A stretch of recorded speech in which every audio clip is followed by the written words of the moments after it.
Hello YouTube, this is Neon again. This is part 5? I'm sorry, I'm trying to figure out what part I'm on. This is part 5 of coping with mental illness. I left off talking about my experience with psych meds. Again, this is just for people who want to hear the voices of other people suffering from mental illness. We have a right to speak.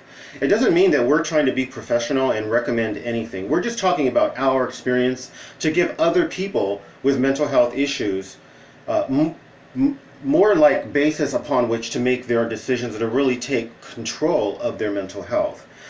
I was going to recommend Cognitive Burnout again, so I'm going to do that again, and in this video I will leave a link to his video. And this is sort of the extreme of taking psych meds when psychiatrists are not responsible, they're not conscientious, they don't value their patients, where taking psych meds can lead. When you're constantly being forced psych meds, these drugs are powerful.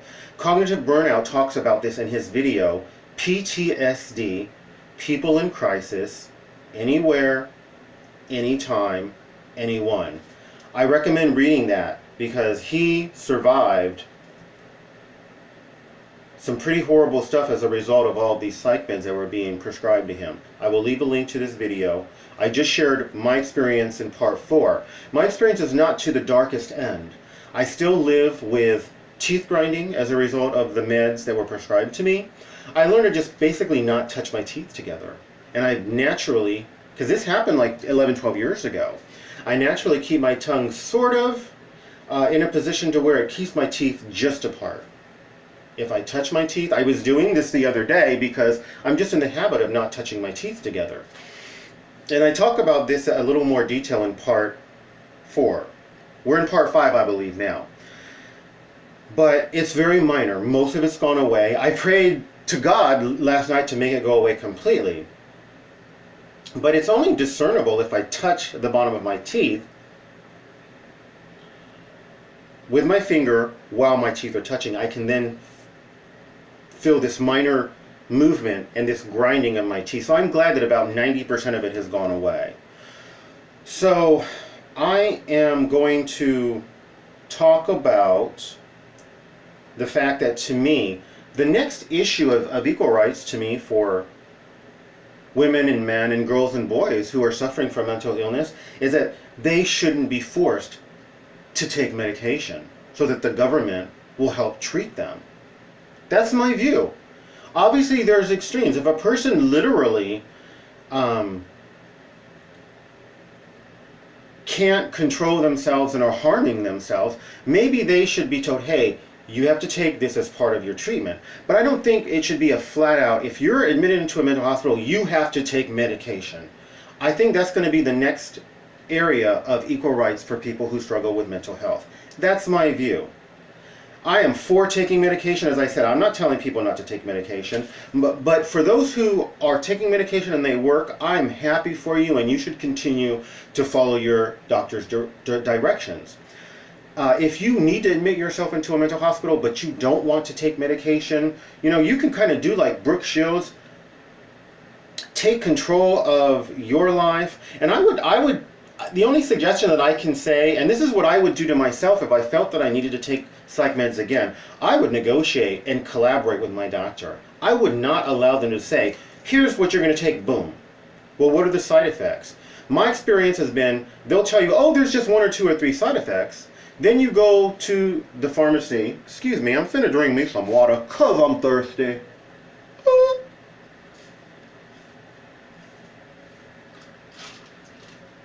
And when I get the prescription and get the list of the side effects and the indications and all this stuff, it's like a spreadsheet. I'm like, so we want a doctor that really takes I would want a doctor that really takes his time to really explain these meds, not a 30-second explanation with a readout that I feel like I have to have a degree to even understand. I would ask the doctor about what are the minimum dosages, what are the minimum dosages that you can take, that you can prescribe me, so that I'm taking the minimum dosage.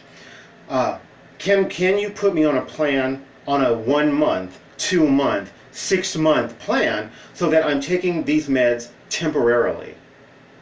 And collaborate and negotiate with your doctor. Don't let them take control. As Dr. Oz said with your body, he said, no doctor knows your body better than you. And I would say the same thing with your mental illness. No doctor is going to care about you as much as hopefully you care about yourself, and they're not going to know you as good as you. You have to decide. For those people that are really reticent about taking meds, know that you can compromise and that you can collaborate and you can still take meds and they can still be very helpful. Just look at Brooke Shields. And certainly anybody can take them temporarily. If I remember Brooke Shields' story correctly, she took her meds for postpartum depression on a temporary basis, and they were incredibly helpful for her, and I congratulate her, and I'm happy that she came out. And I was shocked. I was like, not even Tom Cruise can talk mess about Brooke Shields. Not that I would ever want to. I mean, she's a goddess, right? But Hollywood almost put a hit on Tom Cruise. You don't talk mess about Miss Brooke Shields. You're crazy. But she was a blessing to all of us who struggle with mental illness. So that's probably the only thing that I can recommend in terms of having to take meds with admitting oneself to a mental hospital. You know, don't allow people to say, oh, you're not intelligent, you have mental illness, you can't possibly give any kind of input. That's them saying you're not their equal, and that's not true. I left this out in part 1, 2, and 3, and that is set a goal for your life. That can be an integral part of recovering from mental illness. And I don't want to say recovering as it being cured, but in serendipitously, as well as a thorough search, as well as having to simply make changes to achieve a dream, finding tools to thrive with my mental illness. I know and dated a guy who was paraplegic, and this man could get around on his wheelchair, and he thrived. He had a college degree, he drove, he had his own place. You know, the wheelchair isn't an embarrassment for someone who's paraplegic. It's a tool to thrive. And we need to find tools to thrive, we with mental illness.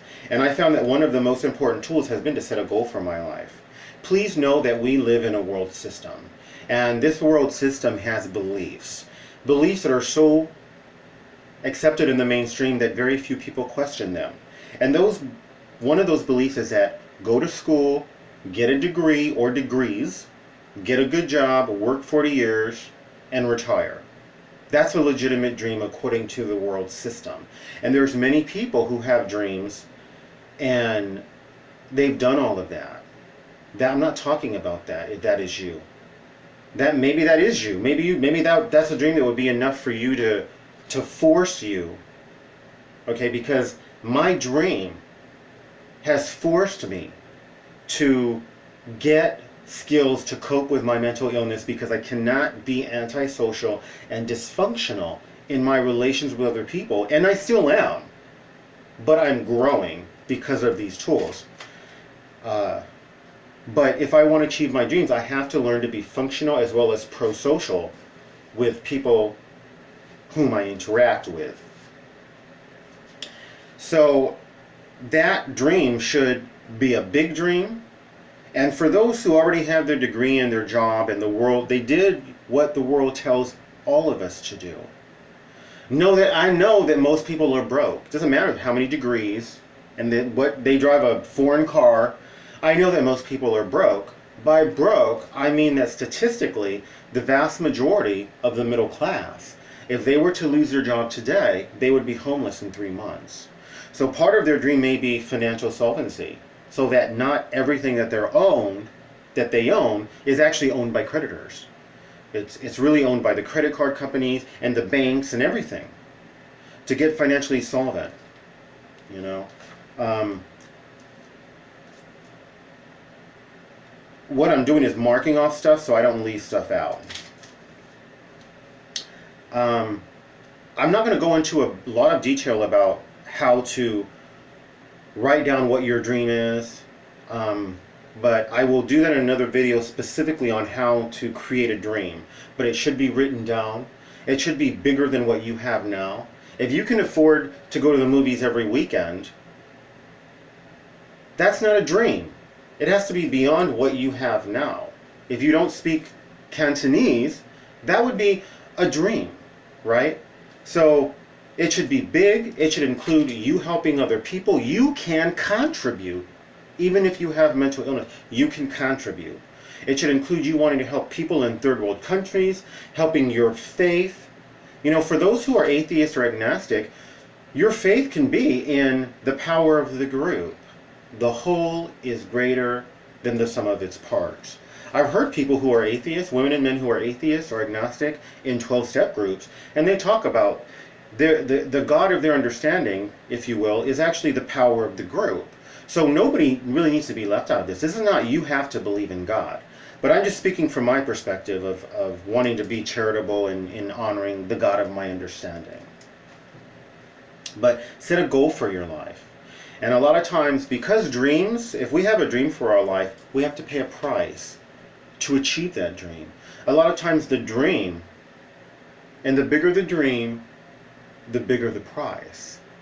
But the dream takes on a life of its own, and it begins to bring to us, if we never give up, it begins to bring to us those skills and those tools that we need to achieve that dream. But it should include, what can you do for your family? What you can do for your community, for your nation, for people who are suffering. It may be to help, it may include expanding the rights of people who suffer from mental illness or cancer, or helping people who are suffering in third world countries. It should be bigger than just you living a comfortable life. It should be much bigger than that, okay? I wanted to throw out that there's times when I've been stuck in the mud for a year.